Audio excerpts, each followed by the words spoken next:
নমস্কার বন্ধুরা, সহজপাঠ A to Z YouTube চ্যানেলে তোমাদের সকলকে স্বাগত জানাই। আজকে আমি তৃতীয় শ্রেণীর বাংলার জুঁই ফুলের রুমাল নিয়ে উপস্থিত হয়েছি।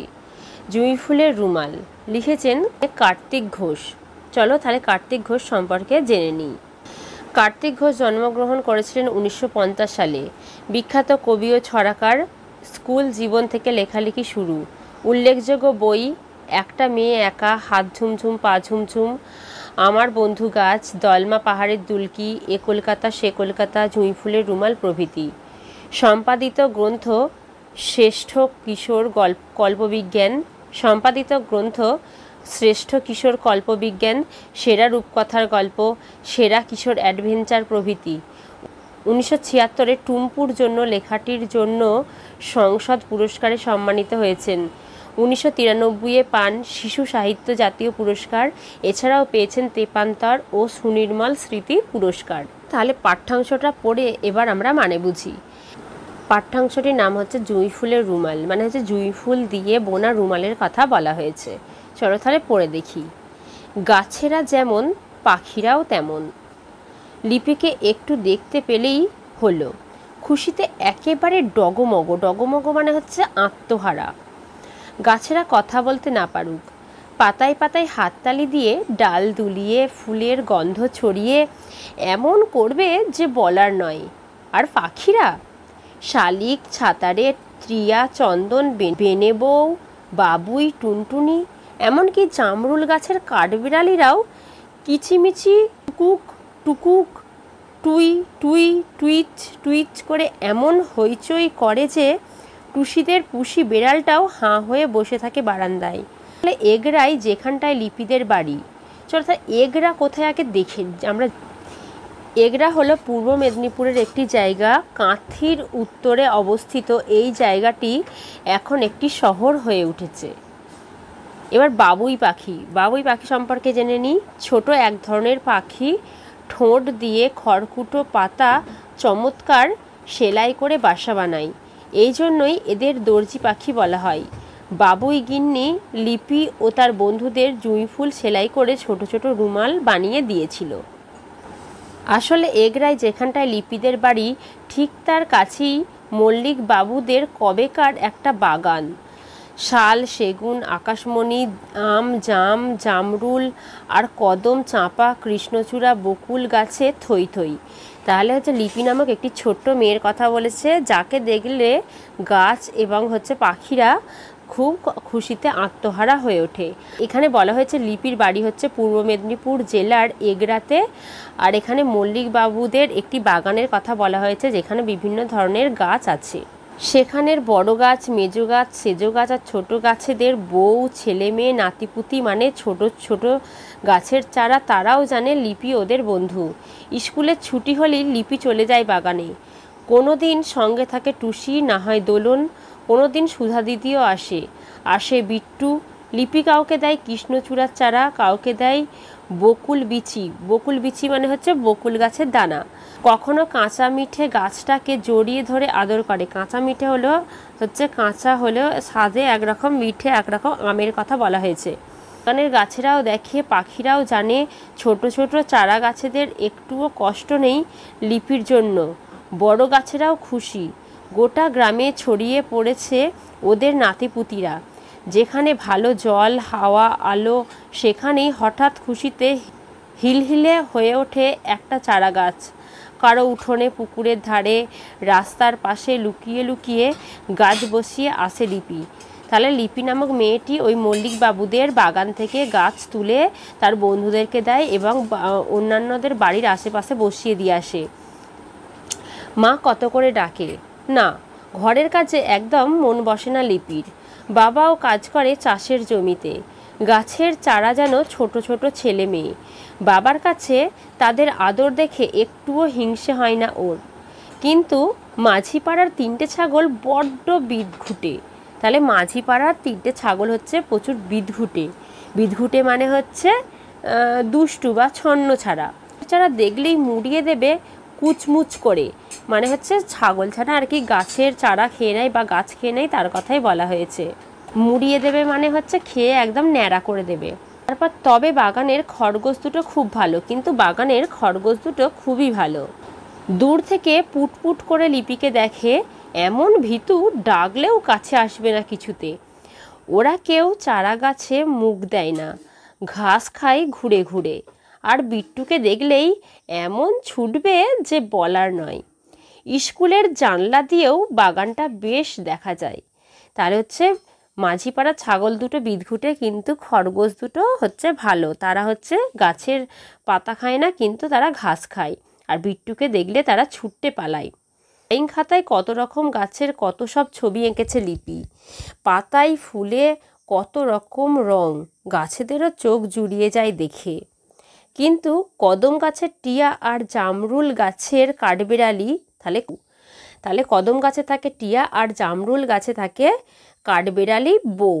কথাটা প্রথম শুনে এলো শানুদের বাড়ি থেকে। তাহলে কথাটা প্রথম শুনে এলো শানুদের বাড়ি থেকে। ওদের কামরাঙা গাছটাই সেদিন নেমন্তন্ন ছিল, কি না কামরাঙা গাছেতে নেমন্তন্ন ছিল, তাহলে টিয়া আর হচ্ছে কাঠবেড়ালি বউয়ের। তারপর কি হলো না, শানুর বাবাই বলছিল কথাটা, কি বলছিল, মল্লিকবাবুদের বাগানে এবার নাকি বাড়ি উঠবে আকাশ ছোঁয়া। তাহলে হচ্ছে মল্লিকবাবুদের বাগানে বাড়ি উঠবে আকাশ ছোঁয়া, গাছপালা, তারপর হচ্ছে পুকুর টুকুর কিচ্ছু আর থাকবে না, সব শহর হয়ে যাবে, গাছপালা কিছু থাকবে না, সব বুঝিয়ে শহর হয়ে যাবে। শুনেই তো মনটা খারাপ হয়ে গেল ওদের। পরের দিন ঘাস খেতে বেরিয়ে খরগোশ দুটোও দেখলো অচেনা কটা লোক গাছেদের গায়ে কি যেন সব লিখছে চকখড়ি দিয়ে। ওমা, এসব কী কাণ্ড! শহুরে মানুষ দেখেই চেঁচিয়ে মেচিয়ে উঠল সব পাখিরা। টিয়া সবাইকে ডেকে বলল, শোনো, কাঠবিড়ালি বউ আসল কথাটা বলতে গিয়ে কেঁদেই ফেলল ঠিক করে। তারপর এদিক থেকে খবরটা ওদিকে ছড়িয়ে পড়ল হঠাৎ। লিপি বাবাকেও কিছু বলল না, মাকেও না, শুধু সুধা দিদি, টুসি, লুসি আর টুপাইকে কি যেন বলে এলো কানে কানে। বিট্টু ওদের পিকু দিদি, দোলন, বাচ্চু দাদা, পল্টন, টাবলু, গাবলু, ছোটন আর পম্পি সবাইকে বলে রাখলো খবরটা। তাহলে হচ্ছে মল্লিকবাবুদের বাগানে যেখানে গাছপালা ছিল সেগুলো হচ্ছে কেটে নাকি শহর হবে বা আকাশছোঁয়া বাড়ি হবে, সেটা তারা শুনেছে। তাই শুনে লিপি তার বন্ধুদের সঙ্গে কিছু একটা মতলব বের করেছে।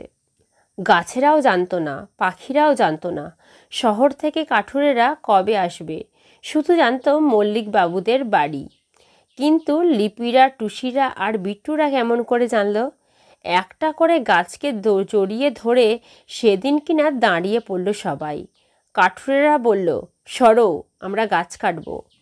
ওরা কেউ কথা বলল না। মল্লিকবাবুর বড় ছেলে খবর পাঠালো পুলিশে।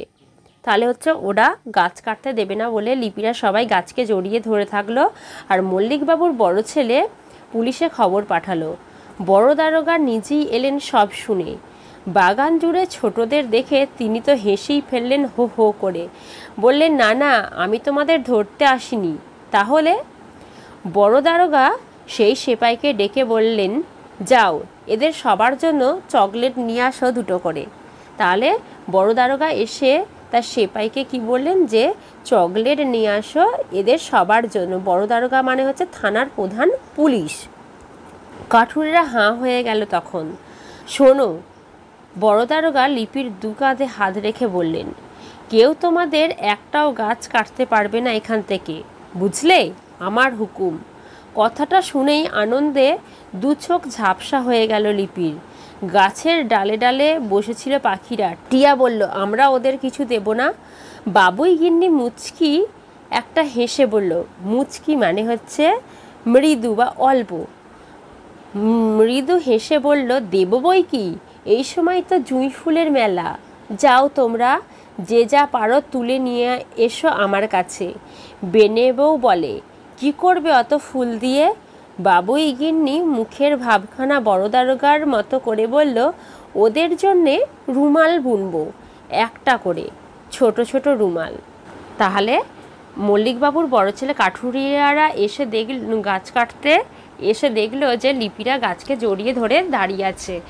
তখন মল্লিকবাবুর বড় ছেলে মানে যাদের বাগানটি ছিল সে কী করলো, পুলিশে খবর পাঠালো।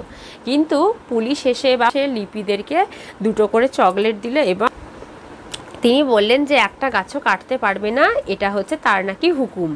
এই বলে তিনি চলে গেলেন। শেষে হচ্ছে বাবুই গিন্নি লিপিদেরকে জুঁই ফুলের রুমাল বুনে তাদেরকে উপহার দিয়েছিল। তাহলে জুঁই ফুলের রুমাল হচ্ছে পাঠ্যাংশের নামটা সার্থকই হয়েছে। এবার চিপকো আন্দোলন সম্পর্কে জেনে রাখা উচিত, কারণ লিপির সঙ্গে বা লিপিকে নিয়ে যে তোমাদের গল্পের কথা এখানে বলা হয়েছে সেটা সম্পূর্ণ চিপকো নামক একটা আন্দোলনের সঙ্গে সম্পর্কিত। চলো তাহলে একটা জেনে নিই চিপকো আন্দোলনটা কী। লিপি আর তার বন্ধুরা যেভাবে গাছকে জড়িয়ে ধরে গাছ কাটা আটকে দিয়েছিল, এমন ঘটনা কিন্তু সত্যি সত্যি আগে ঘটেছে আমাদের দেশেই। 1971 সালে রাজস্থানের যোধপুরের কাছে খেজারলি গ্রামে বিষ্ণই সম্প্রদায়ের 365 জন মানুষ প্রথম অমৃতা দেবীর নেতৃত্বে ঠিক একইভাবে গাছ কাটায় বাধা দেয়। 1974 সালে উত্তরাখণ্ড রাজ্যের গাড়োয়াল হিমালয়ের চামোলি জেলার হিমওয়ালঘাটির রেনি গ্রামের মানুষ বন দপ্তরের নির্দেশ না মেনে গাছেদের জড়িয়ে ধরেন। হিন্দিতে চিপকো শব্দের মানে হচ্ছে জড়িয়ে ধরো। গাছ বাঁচানোর এই আন্দোলন ক্রমে খুব জনপ্রিয় হয় এবং গোটা দেশে ছড়িয়ে পড়ে।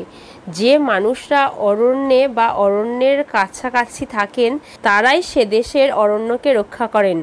অরণ্যের ওপর তাদের অধিকারও এই সময় থেকে আইন অনুসারে স্বীকৃত হয়। তাহলে চিপকো শব্দের অর্থ হচ্ছে জড়িয়ে ধরা।